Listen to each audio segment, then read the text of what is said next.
what you need to know for eviction today. So can you tell us a little bit about what happened? Because I know you do a lot of evictions. I do, right now especially. That's probably the number one thing that is going on because of the pent-up demand that really started several, almost it is 2 years ago. One thing you have to understand about a formal eviction is that it will not happen quickly. You will not get the tenant out the door. There are so many rules that have to be followed. It is a complicated procedure, and the rules have changed as the judge has said, that I'm thinking of, who is the one handling evictions in San Diego County right now. There's only one, right? I understand there's only one. It's Judge Campos, Yvonne Campos, and her own comment was the rules have changed 15 times since the first year. Whether it's 15 times or not, I don't know, but she admitted her own confusion and how she has to do her own research sometimes on some of the decisions. So it's very complicated. You will, in the old days when I used to do an eviction, I could get them out in about 6 weeks to 2 months. Oh my gosh. Nowadays, it's 2 to 3 times that period of time. The court clerks are inundated with evictions.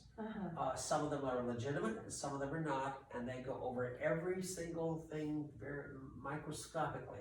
If there's one thing wrong, one little, even a document that has a last name missing on a tenant, the whole package gets rejected and goes back to the party, the originator. And then the landlord has to continue to pay. Well, to pay the mortgage because he's not receiving any income. Well, with no income, of course, they're going to have, the landlord has to maintain all of the expenses, and the landlord must maintain the property. Even if the tenant isn't paying, the landlord has to maintain the property in a habitable manner in order to satisfy the law. They have to do that no matter what. So and so not receiving the rent is a real financial drain. And I have seen some landlords max out credit cards to keep payments up. I've seen landlords borrow money from relatives to keep payments up.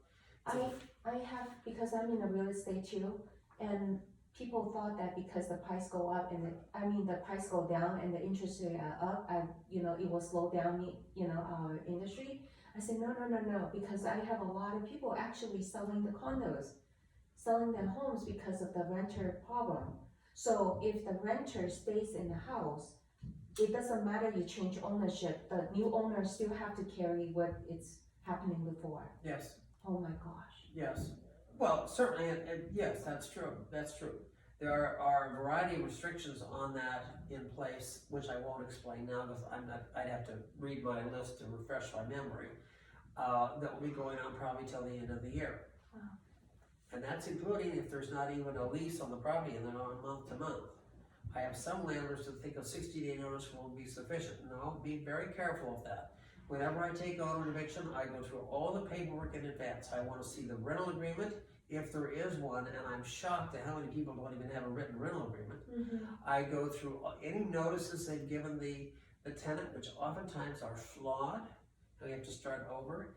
I listen very carefully to what the client says, and I sometimes will even go visit the property to see if it is if it's something that I want to get involved with, because we become essentially partners in an eviction. They take so long to process now, and I want the client comfortable with the process, so that they're not waking up at 3 in the morning terrified that the property's something terrible is going to happen.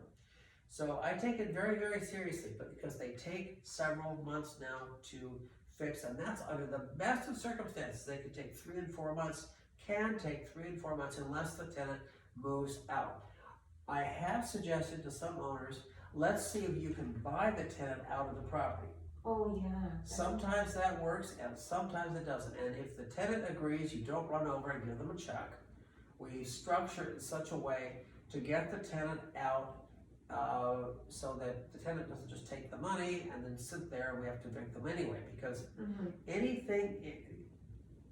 kind of agreement or monies paid to the tenant to get them out has no bearing if the tenant changes their position and decides to stay, we still have to do an eviction. So I'm very careful with that. Oh my gosh. So the process is a lot harder before because the law changes all the The time. laws, various laws have changed. Before COVID, during COVID, and Yes. after COVID. Yes, yes. And then also they have in California is that whole that have 5% and 5% cap, total 10. You mean for the rent? Yeah. Yes, that's still there. Oh my gosh. So with the even though the market is in high demand, for rental properties, but you cannot raise the rent much Not too with your much. current Right. 10%. Right. It's 5% plus 5%, and there's that, I don't even know what the second 5% is for.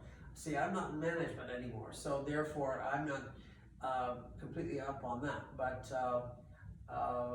if a prospective client calls me and asks, I will do the quick research to refresh my memory, and then I quote exactly what I'm reading.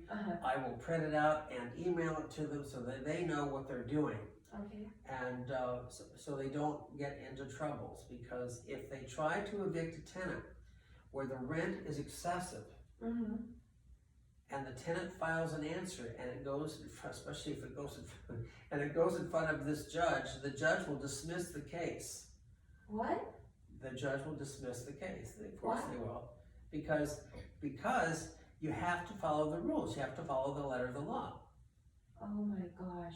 So What I'm saying is, if the tenant is paying the rent and the owner wants to get more than 10%, and then the tenant says, no, I won't pay it, and the owner tries to evict them, the case will eventually get dismissed, and they will lose their filing fee. And if they've hired an attorney, of course, the attorney will not allow it to happen.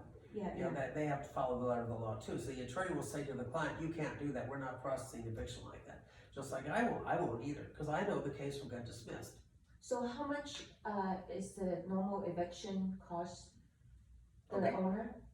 It depends on who's doing it. Now, attorneys have raised their rates, and sometimes it's worth it, and sometimes it may not be. I understand now I'm not an attorney. I do evictions, but I'm not an attorney. I charge $1,150 for an eviction. 1,100. Doesn't matter how complicated. It doesn't matter how complicated it is. And then the time, right now, it takes an eviction to complete, and the tenants move out. It's about what? It can take a year? It can take as long as 3 to 4 months. I had one eviction with no complications, except the clerk lost the payment, the judgment clerk lost the judgment writ of possession. We had to apply to the court to get a replacement, and that took extra time. Then it went to the sheriff's department, and they are backlogged with cases too. That one had no issues from my preparation standpoint. In Imperial Beach it was, but it took 4 months, 5 months, whatever. Still can happen, but can complete And the eviction. the tenant did not file an answer. This was an uncontested eviction. It still took a long time. Okay. So that's what I try to condition the clients in advance. I give them a 2-page disclosure of actually it's 3, of what the process is and how long it'll take. Yeah. So there's no surprises, and then I give them email updates as I know them. I respond to all their email requests, usually within the hour. Sometimes they'll email me at night, and then I get it in the morning, and then I will email a response to their questions, like I did yesterday with somebody. And they ask the same questions. Sometimes they ask the same questions 3 times. That's okay. That's what I'm supposed to do. So Gary, what happened if for the property manager, for the homeowners that wanted to do it rent the property to someone else? What kind of items they should be cautious about? Well, first of all, you want to have a strong lease. And you want to have a very strong rental agreement that spells out all the terms, has correct spelling of the parties. That's the first step. And the next thing is consistent management procedures. So the tenant can't say, well, now I was told X, Y, or Z. The next thing is the landlord has to keep the property up. They have to keep the property up. Yeah. We're not talking about needing new carpeting and new plumbing. It needs to be a habitable property that's in decent condition, Yeah. free of bug infestation and, Yeah. and running water, hot water, and so on. So the basics are there, so the tenant can't legitimately claim habitability issues, even though they oftentimes do in the eviction. They usually claim that it's not habitable, but you can't set yourself up for that. The next thing is, if the rent is not paid on the 1st, you don't wait until the 10th or the 20th of the month. You have to jump on it right then and issue them a 3-day pay or quit. Technically, the rent is due on the 1st. It's delinquent on the 2nd. As a courtesy, you can give them 2 or 3 days in a rental agreement for mailing time. That's fine, or processing, whatever. But if the rent isn't there, you don't wait, and you don't listen to promises. You don't wait. You don't the promises of what I call. Don't wait for the Aunt Sylvia save the days to come on and pay the rent. It won't happen. Okay. You process it right away, because remember, when a tenant is going through an eviction, they're having money problems. Yeah. And it's not going to get better. Understood. So therefore, you get them out as fast as possible, because you will never collect a dime. Never collect a dime. And even if they have a verified job with the County of San Diego, to process a wage garnishment is a nightmare of bureaucratic procedures, and I've done those too. So therefore, I say get them out as fast as possible, and take the loss, get the property back, redo it, and re-rent it. There you go. Good. Thank you so much. I really appreciate your advice and your expertise. And I hope my friends and everybody will learn from you. Very good. Thank you so much. Thank you. All right.